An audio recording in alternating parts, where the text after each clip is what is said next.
In the room. Y'all know the song.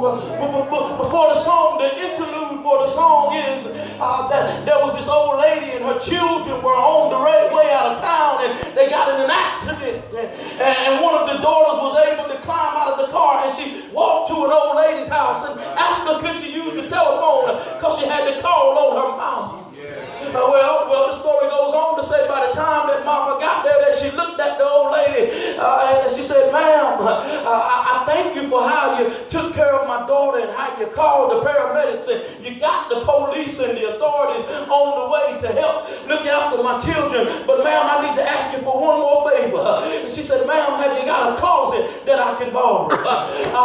The lady, she looked at the old lady a little bit strange and she said, "Well, yes, ma'am, I've got a closet." And the song goes on to say that the old lady walks in the closet and she closes the door and she begins to moan, "Come on in the room." Now listen, as I was looking at that song and I was listening to that song on the way here, God began to speak some stuff to me. He says what that is that's just a portrayal of some events that took place.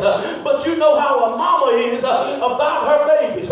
You know that mama really want that calm, cool, and collected. I believe that when mama went in the closet, she began to holler at her boy. See, I done lost somebody. I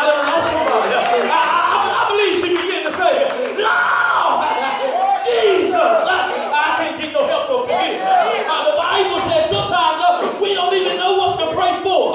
Sometimes something is going to hit you. It's going to be so hard.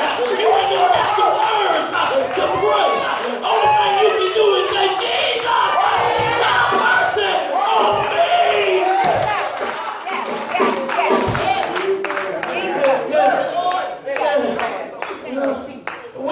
When you look at church and you take an attendance, you do a roll call, you do a visual on what's going on in the church, and you see folk that are sitting there and they don't give him the glory, they don't give him the praise. What this says to me is you've never been in a place of trouble. You've never really had your back up against the wall. You've never really been in a spot to where you